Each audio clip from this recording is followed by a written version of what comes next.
Ah,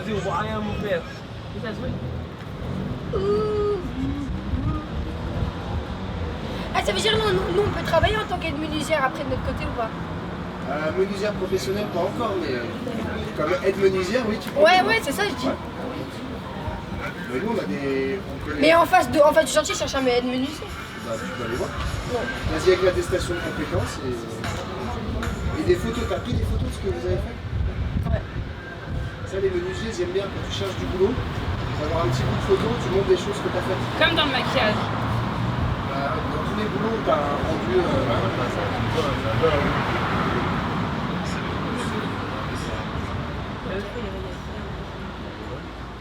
Je m'appelle Marine Rodriguez, j'habite dans le 20e arrondissement. Je suis sur un chantier éducatif qui est mené par Extramuros, qui est sur 3 semaines. J'ai déjà travaillé auparavant, mais ouais, là c'était mon premier chantier menuiserie. J'ai fait du babysitting, après j'ai travaillé au McDo, après j'ai travaillé un mois à Zara et après au chantier. Pendant un an et demi je faisais rien, donc ouais, je trouvais des petits boulots comme ça.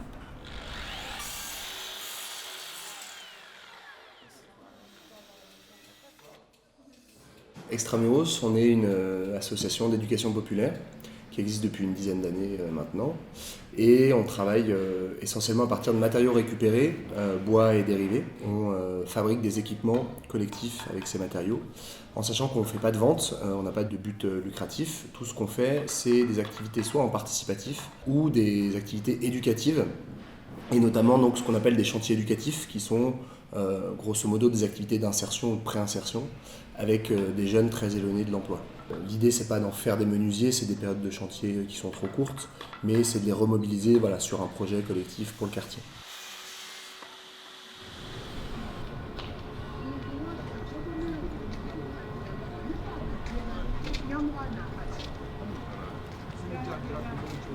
Je m'appelle Alou Diarra, j'ai 20 ans.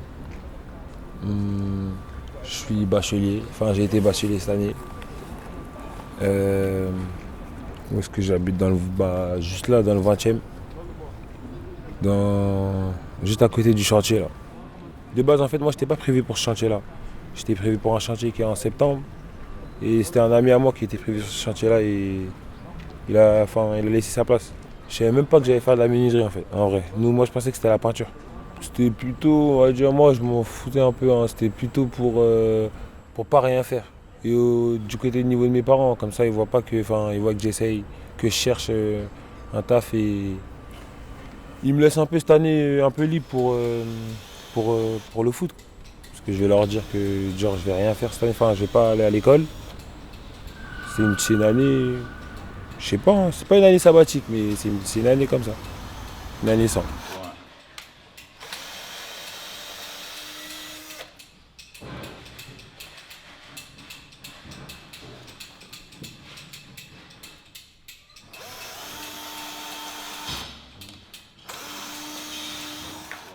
On essaye de profiter de cette parenthèse qu'est le chantier, où les jeunes sont là, sont motivés, mobilisés, profiter de cette parenthèse pour essayer au maximum qu'il y ait une suite.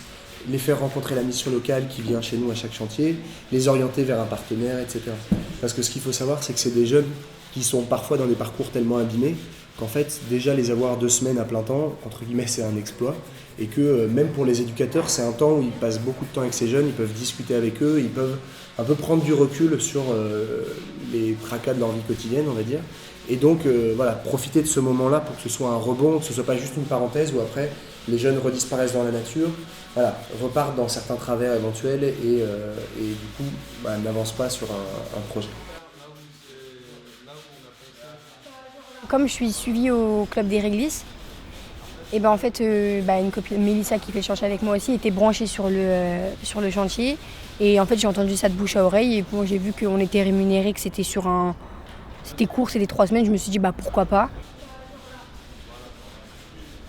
Moi, personnellement, j'ai compris que c'était compliqué le travail.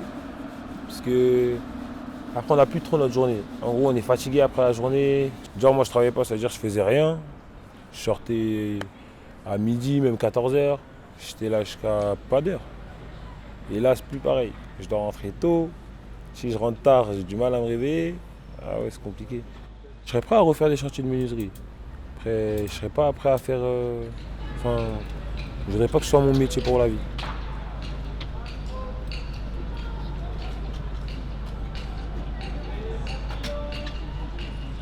Donc les jeunes avec qui on a un chantier, ils ont entre 16 et 25 ans.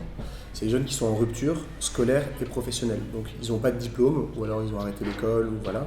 Et ils n'ont pas d'expérience professionnelle ou très marginale, très brève.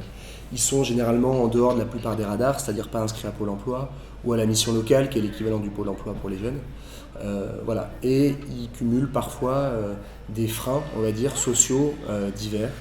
Des questions de logement, de précarité, des questions parfois d'addiction, parfois des problèmes psy, parfois des problèmes avec la justice, la PJJ, etc. Il y a un principe d'anonymat sur nos chantiers, ça c'est très important. Donc c'est les éducateurs qui choisissent les jeunes, qui eux les connaissent, savent pourquoi ils les positionnent sur nos chantiers. Et nous, ensuite, on n'a pas à savoir, sauf cas très exceptionnels, si ça mettait en danger la sécurité du chantier, mais on n'a pas à savoir quel est leur parcours, ce pourquoi ils sont là. T'es gauchère. Quand on m'a dit menuiserie, je me suis dit bon, je vais faire ça plus pour l'argent plutôt que pour le métier en lui-même. Je me suis dit ouais, c'est un truc de mec. Bon voilà, je pensais vraiment pas tenir. Maintenant, je sais utiliser des machines. Je sais à peu près ce que c'est qu'être menuisier. Je pourrais aussi moi aussi monter des meubles si j'en ai envie. En septembre, j'ai mon concours d'entrée. Si je l'ai réussi, je commence ma formation en janvier 2018, qui est sur 10 mois, et à la fin de ces 10 mois, je passe mon mon diplôme d'État en tant qu'aide-soignante.